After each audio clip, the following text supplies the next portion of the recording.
Se você não quiser spoiler do capítulo 1054 de One Piece, sai daqui. Sai daqui e volta sexta-feira quando tiver o review, depois do capítulo ter saído, e a gente comentar tudo direitinho com o conteúdo completo, galera. Mas One Piece tá de volta. E eu não aguentei. Eu precisei vir aqui fazer esse vídeo pra vocês, comentando um pouco sobre os spoilers que saíram até agora, galera. Que bomba que foi essa volta de One Piece, finalmente, depois de 4 semanas sem One Piece, quase coringando aqui nesse canal, finalmente estamos tendo conteúdo de volta. Que paz interior que isso me dá, gente. Vamos falar sobre algumas coisas que saíram até agora. Eu sei que tá todo mundo falando sobre também, e eu queria também aproveitar esse momento para falar algumas coisinhas aqui, né? Obviamente que as opiniões elas vão amadurecendo conforme vão passando os dias e conforme a gente for lendo o capítulo, né, completo para a gente tirar conclusões mais definitivas. Mas a gente já tem algumas coisas interessantes aqui, como o título do capítulo ser Imperador das Chamas, e esse sendo o nome do ataque do Entei do Ace, né? A tradução para o nome do ataque Entei do Ace. E quando eu soube que o capítulo estava relacionado ao Sabo, eu fiquei, caraca, o maluco tacou um Entei em Marijo, o maluco ficou bolado. Mas não, esse nome de Imperador das Chamas, na verdade, passou a ser a alcunha do Sabo, porque assim, o Ace ele tinha sua alcunha de punhos de fogo, mas o Sabo, se eu não me engano, ele não tinha uma alcunha por si só. Ele tinha o seu título de conselheiro do exército revolucionário, ele era chamado de o número 2 do exército revolucionário, mas se eu não me engano, ele não tinha a sua própria alcunha. Então, ele assumia essa alcunha de Imperador das Chamas. Bom, assim, galera, por mais que o título esteja relacionado a isso, ele recebeu essa alcunha de Imperador das Chamas, então ainda há esperança dele ter lançado um fucking Entei em Marijo contra os almirantes e geral fica, caralho, maluco fica porra. E aí todo mundo vê aquele golpe e aí nomeiam ele como Imperador das Chamas. Pode ser. E outra coisa, a gente viu uns 2 capítulos atrás, lá no fundinho, quando a gente vê, né, a repercussão de todas as notícias, eu até comentei sobre esse detalhe que foi a foto do Sabo estampada numa parede de um prédio e a gente não sabendo exatamente se era uma recompensa, um cartaz de recompensa gigante dele, se era uma transmissão, se era um vídeo que estava sendo passado ali na parede, enfim, mas aquela imagem é a mesma foto do cartaz de procurado do Sabo que a gente tem até então, aquele, né, valendo 602 milhões de berries. E eu até pensava e até cogitei a possibilidade daquele ser, quem sabe, um cartaz de recompensa atualizado do Sabo. Tô com o microfone aqui, tá certo. E seria muito legal, faria total sentido, afinal ele atacou a fucking terra sagrada de Marijoa. Então ele ter a sua recompensa atualizada para, quem sabe, mais de 1 bilhão de berries para fazer ali, né, para fazer ali paralelo mais ou menos com os primeiros comandantes de Yonkou, seria muito bom, daí um hype muito bom pro personagem e faria sentido ele ter essa atualização de recompensa. Só que normalmente quando a gente tem uma atualização de recompensa, a foto do cartaz atualiza junto. E isso não foi o que aconteceu. A gente vê a mesma imagem do cartaz anterior do Sabo. Então, provavelmente aquela ainda é uma imagem do cartaz original do Sabo, pelo menos o único cartaz que a gente tem conhecimento. Se esse for o caso, seria um pouco, né, de um banho de água fria pra gente, né, um balde de água fria pra gente não ver, infelizmente, uma recompensa atualizada do personagem. Pode ser que a recompensa tenha sido atualizada com a mesma foto, pode ser, mas a gente tem que considerar que normalmente as fotos elas são atualizadas. Enfim, vamos lá, galera. A gente finalmente soube o que diabos aconteceu com o Sabo. A gente vê que o título está relacionado ao Sabo e a gente fica sabendo também sobre a notícia da morte de um personagem. E essa notícia também está relacionada ao Sabo. E depois, nos spoilers complementares, a gente fica sabendo que a notícia diz que o Sabo matou o Rei Cobra de Alabasta. Sim, galera, tivemos uma morte aqui e o Rei Cobra, ele foi assassinado e aquele que está sendo acusado é o Sabo. O Sabo, ele não foi preso, até diz aqui, né, que o Sabo e o seu companheiro, ou eu acredito que os seus companheiros do Exército Revolucionário conseguiram salvar o Kuma. Maneiro. Mas vamos voltar aqui sobre o Rei Cobra.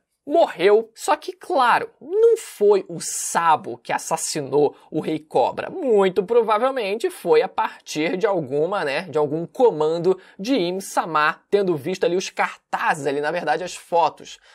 Tinha lá a Vivi, tinha a Shirahoshi e tinha o Luffy, se eu não me engano. Eram os três que tinham ali. Então, não quer dizer que Im-sama iria necessariamente atrás da cabeça desses três, mas poderia ir atrás de pessoas que estivessem relacionadas a esses três. No caso da Vivi, faz sentido que, fosse atrás do pai dela, o Rei Cobra, e ele acabou sendo assassinado. Aquele que estava fazendo perguntas demais, que estava muito curioso no Reverie sobre questões que não deveriam ter sido questionadas e, meu amigo, acabou rodando, coisa que ele muito provavelmente até levantou no Reverie lá, tipo, ó, galera aí, tem coisa e tal, né? Tem Pluton, você tem essa questão, começou a fazer pergunta demais, meu amigo, rodou. Mas a gente finalmente fica sabendo que o Sabo, ele não foi preso, tinha essa dúvida, né? O que tinha acontecido com a Vivi, com o Sabo, alguns anos atrás o Oda até tinha levantado um hype, meu Deus, Sabo, Vivi, Hancock, o que tá acontecendo?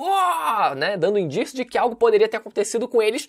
E até pode ser que a Vivi tenha sido sequestrada, a gente não sabe ainda, ou se ela tá de boa, só de luto lá pelo pai dela, mas ainda está solta. Acredito que sim, mas ainda assim, né, o pai dela morreu, então faz sentido. Meu Deus, o que aconteceu com a Vivi? O que aconteceu com o Sabo? Ele tá sendo, procurado, ele matou o cara. Tá justificado, então, porque todo mundo tava lá, meu Deus, preocupado com a notícia quando o Sabo ele saiu nos jornais, porque ele foi acusado de ter assassinado um rei de um reino importante. Então, por mais que ele não tenha sido, oh meu Deus, dado como morto nos jornais, até pode ser ainda, dá pra encaixar? Daria pra encaixar? Pode ser que sim, mas enfim, só pelo fato dele ter sido acusado nos jornais, todo mundo já ia ficar chocado. Como assim? Mano, nunca esperaria que o Sabo, por exemplo, a Dadan, chorando no jornal, vendo o jornal. Meu amigo, o garoto que eu criei assassinou um cara de um reino lá. Não pode ser verdade, então faz sentido que ela tenha ficado chocada. E eles conseguem salvar o Kuma. Isso é muito importante, porque, galera, Sério, tudo indica que o cara ele vai ter um pendrive reserva ali, um HD da memória dele que vai ser reativado e ele vai recobrar sua consciência. Isso com certeza vai acontecer e agora o Kuma tendo sido resgatado, vai ser muito legal da gente ver ele de volta à vida, né? Pelo menos até, quem sabe, o Vegapunk ali mexer os pauzinhos e reativar ali o pendrive do Kuma. Mas seguindo aqui, a gente vê que a Akuma no Mi do Ryokugyu foi confirmada ser uma Logia e tendo o nome de Mori Mori no Mi, sendo Mori o significado de floresta, a tradução de floresta. Parabéns para o meu brother Tassiano, galera. Ele acertou em cheio o nome exato da fruta, que foi Mori Mori no Mi. E sendo uma Logia, gente, eu fiquei impressionado. Confesso para vocês que eu fiquei bem impressionado, porque eu acho que se configuraria bastante, né? Até ficou muita aquela dúvida se seria uma paramecia, né? Que nem o Hashirama, enfim, ele conseguindo mover ali, enfim, a natureza de forma geral, ou se seria a zoa mítica do deus da floresta, né? Seguindo a linha de raciocínio ali do que aconteceu com o Luffy, sendo uma zoa mítica também, Hito Hito no Mi, e poderia ser o caso também da fruta do touro verde, do vaca verde, ser também a fruta que representaria o deus da floresta, sendo também uma Hito Hito no Mi modelo mítica, ou seja, uma zoa mítica. Mas não foi o caso. E por que muita gente acreditava que poderia ser uma zoa mítica? Porque lá em Skypiea foi mencionado os 4 deuses. O deus do sol, o deus da floresta, o deus da terra e o deus da chuva. Se eu não me engano, esses 4 deuses, né? Então poderia ser o caso da gente ver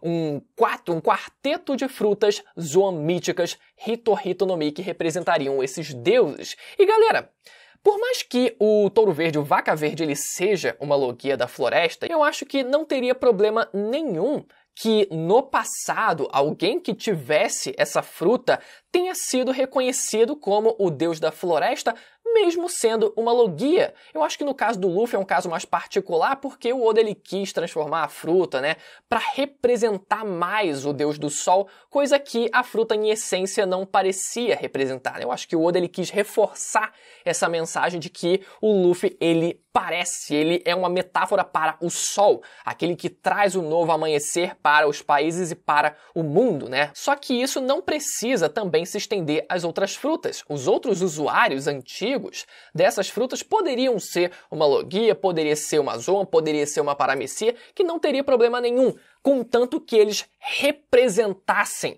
eles fossem vistos como esses deuses. Isso já justificaria a imagem de deuses que eles passavam. É dito também que a Yamato acerta o Ryokugyu na cabeça. E aí, maluco, já ficou...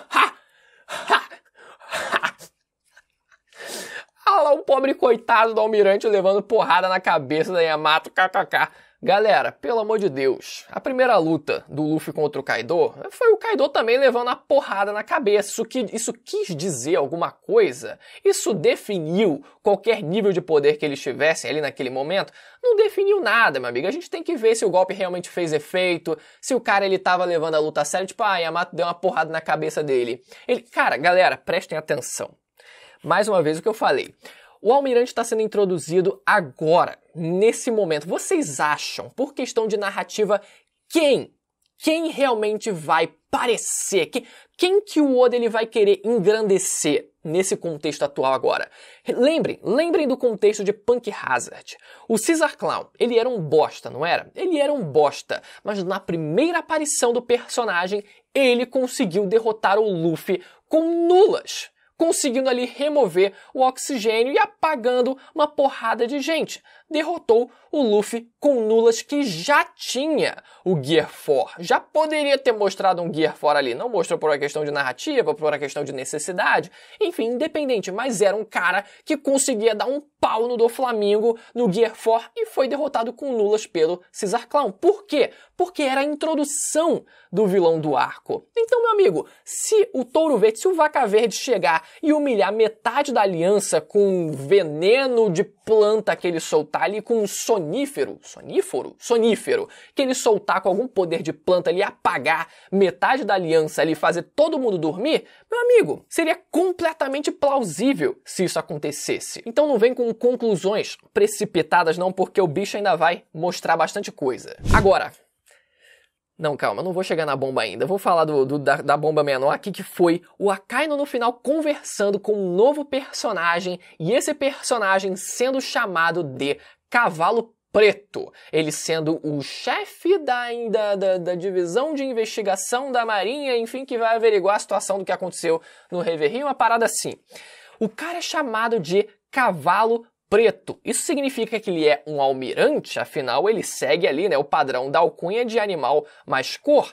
Não necessariamente, se eu não me engano até foi confirmado que ele é um vice-almirante da Marinha. E isso a gente precisa lembrar dos outros dois vice-almirantes que também foram cotados, que também disputaram o título posto de almirante da Marinha durante o alistamento militar, que foram a Coelha Rosa e o Porco Marrom, Momosage e o Tokikake. Esses dois vice-almirantes, eles já possuem também a alcunha de animal mais cor. Obviamente dá um hype maior para eles em comparação aos outros vice-almirantes, independente do tempo que eles estivessem dentro da instituição. Não sabemos quem deu essa alcunha para esses vice-almirantes, mas narrativamente já dá uma relevância, já dá um hype ainda maior para eles. Então provavelmente eles vão ser os vice-almirantes com maior relevância até o final da obra. Mas galera, quando eu vi a bomba que foi o meio desse capítulo, gente do céu, surtei.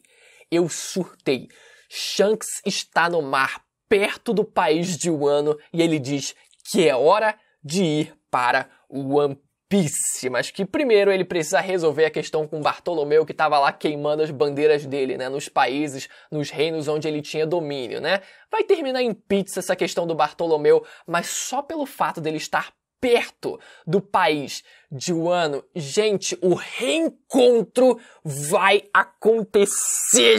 Quando eu vi isso de manhã, assim que eu acordei, eu tomando café da manhã com meu amorzinho ali, Paula D'Agostinho, eu falei pra ela, ai meu amorzinho, tu não vai acreditar no que vazou nos spoilers. E ela o quê? Eu falei, Shanks aparece perto do País de Wano. Ela olhou pra mim e falou, caraca, tá empolgado. Eu falei, pá. Fiquei pensando, cara, devia até ter guardado essa empolgação pra falar aqui no vídeo, gente. Fiquei até meio arrependido. Não, devia ter guardado a emoção, porque saiu de dentro de um jeito e com uma intensidade que eu fiquei, gente, faz todo sentido. Primeiro, assim, o Luffy acaba de derrotar um Yonkou. Fato. Isso já coloca ele como digno de reencontrar o Shanks e, bom, quem sabe devolver o chapéu para o Shanks, né? A gente tem que ver se isso vai realmente acontecer. Eu acho que seria até interessante, por mais que o Luffy ele ficasse sem o chapéu dele, eu acho que seria interessante a gente ver o Shanks de volta com o chapéu, né? Acho que seria interessante. Mas enfim, independente se o chapéu vai voltar ou não para o Shanks, o fato é, o Luffy está no topo, ele se tornou um imperador e faz sentido ele reencontrar o Shanks agora, para eles terem ali toda uma relação, todo um tempo para eles se relacionarem, para eles conviverem um tempo juntos ali, né? Até o fatídico momento onde ele deve ser derrotado pelo Barba Negra e quem sabe morto, mas principalmente pelo fato de que agora, no final do arco de Wano, o bando ele não tem necessariamente um rumo para onde ir. Eles não têm exatamente um norte a partir de agora, porque eles vão conseguir o Road Poneglyph que estava em posse do Kaido, mas onde está o próximo Road Poneglyph? Eles não têm conhecimento da localização do último Road Poneglyph. Então, para onde eles iriam? Ficariam navegando pelo mar? Eles iriam para Elbaf? Porque era um país legal que a gente queria visitar, vamos lá então, né?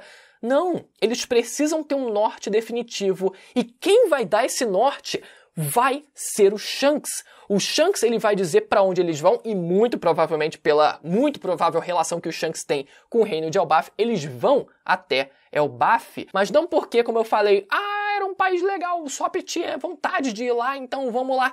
Não, mas sim porque o Shanks vai guiar o bando até lá. E isso vai ser muito legal e muito necessário, como eu falei aqui, como eu justifiquei aqui, para o bando, galera. Muito legal mesmo. Tô muito ansioso para esse reencontro, gente. E vamos ver se essa desgraça desse Road Poneglyph do Kaido aparece e a gente descobre finalmente onde está a localização do quarto Road Poneglyph que Deus queira que seja o tesouro do falecido Capitão John e que esteja atualmente em posse do Bug e que o Bug se reencontre com Shanks e naturalmente com o Luffy também. E assim, galera, eles vão se tornar alvos do Barba Negra. E é aí que o Barba Negra vai entrar na jogada e o bicho vai ter que enfrentar 3 imperadores. Enfim, galera, quando o capítulo sair, a gente discute mais sobre tudo isso, mas eu quis já adiantar um pouco das minhas emoções aqui pra vocês. Eu espero que vocês tenham gostado. Se você caiu de paraquedas aqui e ficou até o final do vídeo, galera,